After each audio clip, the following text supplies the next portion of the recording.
That we live in a world that is more interdependent than ever before is obvious. We're all aware of this. But what is not as clear is how nations, the United States and others, manage that interdependence to serve their and the global interest.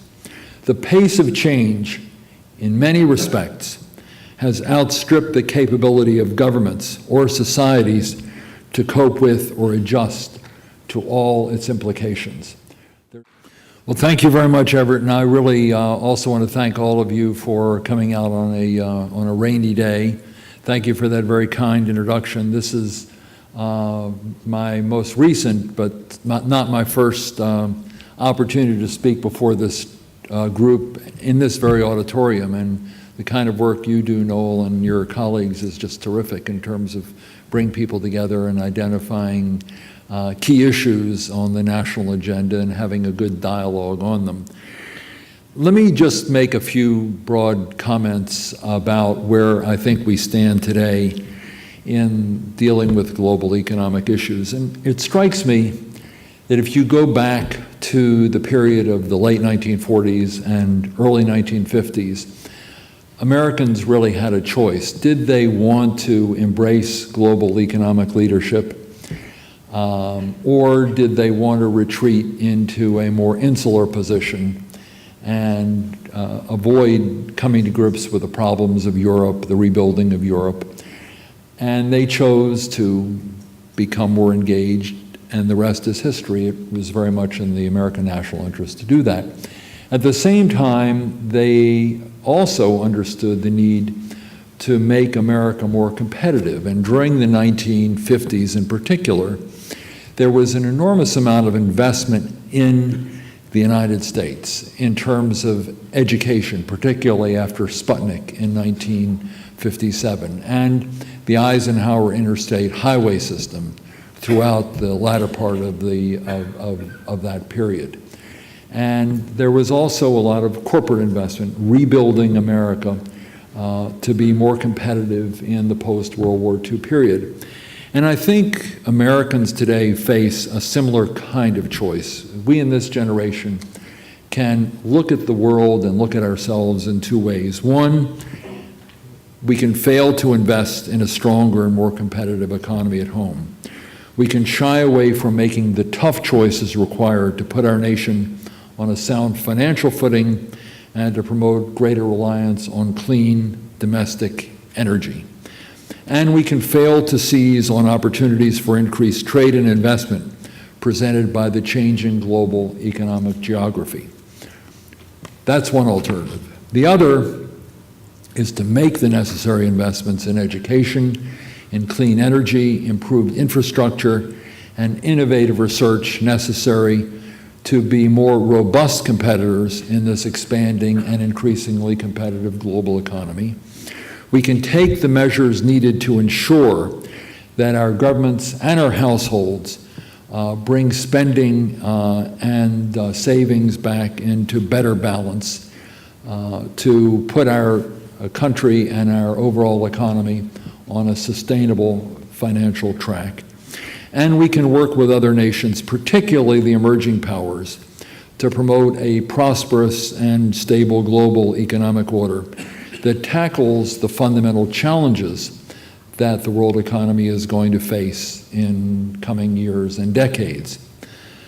The latter set of choices will strengthen America's capacity to shape the world's economic future in ways that serve both our national and our global interest. But the former set of choices, that is to say, failure to make the necessary internal investments, failure to deal with our fiscal problem, failure to deal with their education problem and our energy problem, and withdrawing from global responsibility, or at least not fully engaging, will significantly diminish America's capacity to shape the future of the global economy and will seriously weaken this nation's and the world's economic prospects. That we live in a world that is more interdependent than ever before is obvious. We're all aware of this. But what is not as clear is how nations, the United States and others, manage that interdependence to serve their and the global interest. The pace of change, in many respects, has outstripped the capability of governments or societies to cope with or adjust to all its implications.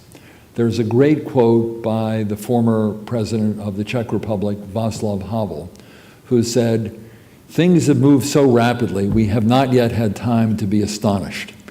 And when you think about it, it is true. And I'll describe a few of these changes in a moment, because things have moved very rapidly in this period, particularly the last 10 years.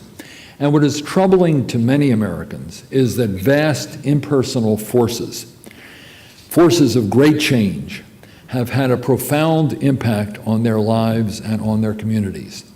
They're asking if their government has the policies or the tools to cope with that change, and similar questions are being asked in other countries as well. It's useful, I think, briefly to review the magnitude and the nature of the changes we have experienced and see what kinds of changes have occurred in only the most recent 25 or 30 years.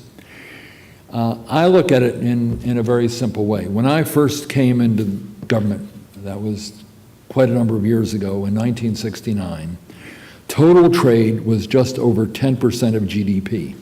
Today it is 25% of GDP. That is enormous in a multi-trillion-dollar economy. That is a huge change. At that time, foreign investment in the United States was less than 1% of private fixed investment. Recently, it has averaged over 11%. And the numbers here, again, are quite spectacular when you look at just how much foreign investment there is in our country from the rest of the world. At that time, foreign governments, foreign businesses were really not big investors in the United States. Now they're enormous investors. What's particularly striking is the breathtaking rise in the importance of emerging economies. And I think that is the greatest change we've seen in this period of time. And when historians look back 100 years from now, they're likely to see this change, this rise of the emerging economies, as the defining event of our era. Just as World War II was the defining event of our parents' or our grandparents' era, I think the defining event of our era is going to be the rise of these emerging economies, the Chinas, the Indias, the Brazils, and a number of others. And this poses an enormous challenge to the United States as the long-standing leader of the global economy. Much of the focus in the press has been on how these countries compete with the United States, but the fact that these countries are increasing in their economic strength and vitality also creates enormous opportunities. And if we do the right things at home, I think that the United States can compete with these countries and continue to thrive. The question is frequently asked, who is going to be the number one economy 10 years, 15 years, 20 years down the road? And I would submit the following, and that is that whether the United States remains the number one economy, the leading economy in the world 20 years from now, say, depends a lot more on the choices we make at home than anything that happens in any other country in the world. And what does that mean? In order to continue to be the leader, the United States has to do a number of fundamental things in our own system. One, we have to strengthen the capacity of our workers in this country to compete with workers around the world. Two, we have to reform our schools and invest substantially more in the right kind of education, not just education, but in the kinds of reforms that are going on in New York and Washington, D.C., and Chicago and elsewhere. Three, we have to invest more in infrastructure. Anyone who goes to China and now even India and Brazil and many other parts of the developing world sees a huge amount of investment in infrastructure. We've got to modernize our infrastructure as well. Research and development require continued innovation, continued efforts. Clean domestic energy is critical. If we don't do that, we're going to lose jobs to other countries which are doing a lot more in this area, and we're going to continue to have a very high energy bill, and we'll continue to experience issues of climate change which are going to get worse and worse. All these are critical to our ability to ensure that America's living standards and our job opportunities grow for years to come, and to ensure that we compete not only with the emerging powers, but also with traditional allies who are also investing in energy and infrastructure and education and doing a number of things. If you look at the school systems around the world and how students rate in terms of their success in various scores, the big successes are places like Scandinavia, Israel, Eastern Europe. So we're competing not just with the emerging economies, we're competing with a lot of very high quality developed economies, and therefore competition's coming from all angles. In the United States, if we don't rise to that competition, we're going to find that whatever happens around the world, we will begin to drift back relative to other countries. I think it's also important, however, to give our citizens greater opportunities to prosper in overseas markets, to take advantage of changes in other countries and in the global economy. One particular example is the Korean-US Free Trade Agreement, known as KORUS. This is a free trade agreement with one of the most important emerging economies in the world.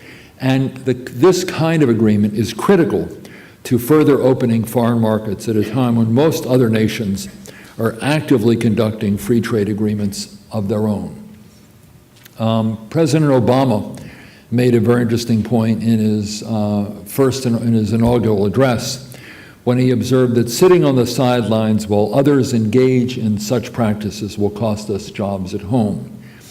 And I think that is a very fundamental point. A proactive trade policy with the right kinds of trade agreements can boost American jobs and living standards, whereas if we sit back and do nothing, the Europeans, the Chinese, and many other countries are very actively engaged in making free trade agreements of their own. And every time they do this, they shave a little bit more of the market share off of American companies and cost us, over a period of time, jobs in this country.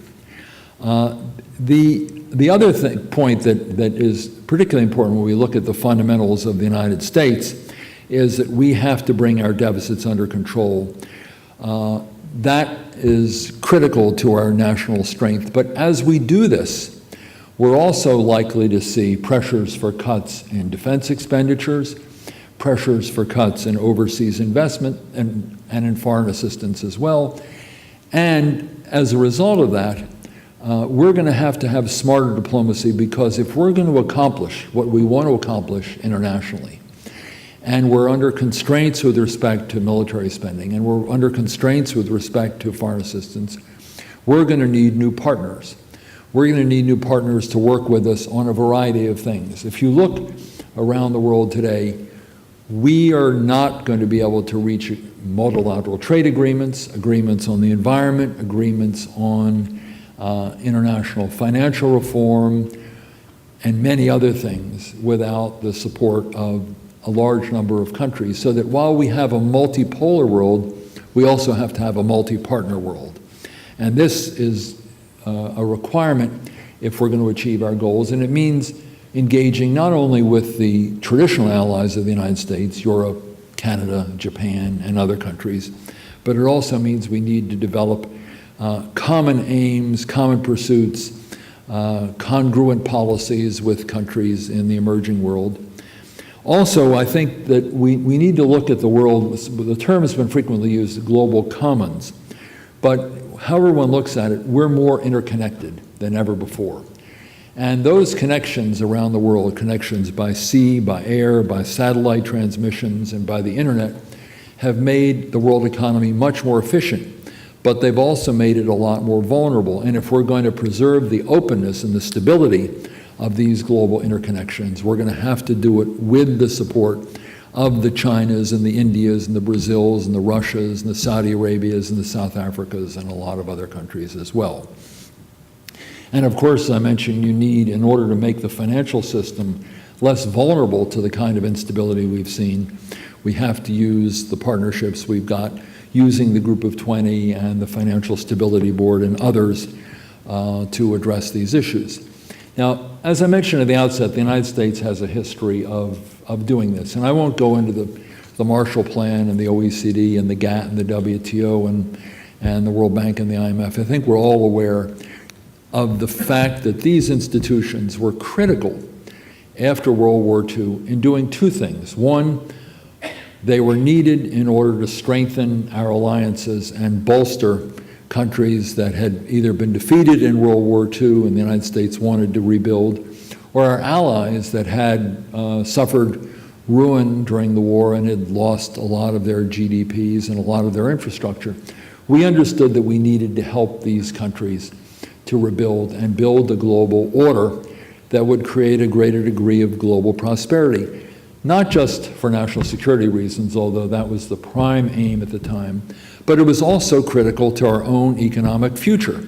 Because think what the American economy would have been like and what it would be like today if we did not see the recovery of Western Europe or the recovery of Japan or a number of other countries. What kind of export markets would we have had? What kind of security burdens would we have had with countries that didn't have the resources to provide money to support the NATO alliance or alliance with Japan? So this effort to reach out and establish a post-World War II economic order was critical from our prosperity point of perspective and from the point of view of our national security perspective. And now we have to look at the new changes that we're seeing in the early part of the 20th century and figure out how to develop a global order to address those. And I'll just touch on, pardon me, a few of them very quickly, just so we can go through them and see how much change there has been. I identified a few quantitative changes. Now let me just give you a little bit more detail on some of the fundamental elements of what we've seen. One of them, as I mentioned, is the new economic geography of these emerging economies. And I think it's useful to make a couple of points about them. First of all, while we see them as very big, powerful competitors, they don't necessarily see themselves in that perspective. Many of these countries, while they're big economies and they're very competitive, have relatively low GDPs per capita. Let me just give you an example. China has a population of 1.3 billion people, but its per capita GDP is only about 1/7 that of the United States. China represents, in terms of the world order, in terms of GDP per capita, is 92nd. Brazil is 72. India is 121. So these countries, while they're big economies, also see themselves internally as developing countries. And as a consequence, many of these countries have a domestic agenda which is very different from the domestic agendas of the G7 countries that really were the global steering group for the period from 1975 to the middle part of this decade. So their agenda is not the same as ours. Certainly their domestic agenda is not. But because they have such an important role in the global economy, it's also imperative that they assume a higher degree of responsibility for its openness, its stability, and its resilience. For the rules that, for instance, protect intellectual property and the rights of investors and the free flow of information. And if they do not assume, given their importance in the global system, don't assume these levels of responsibility, then the global system is not going to be as effective as it has been in the past.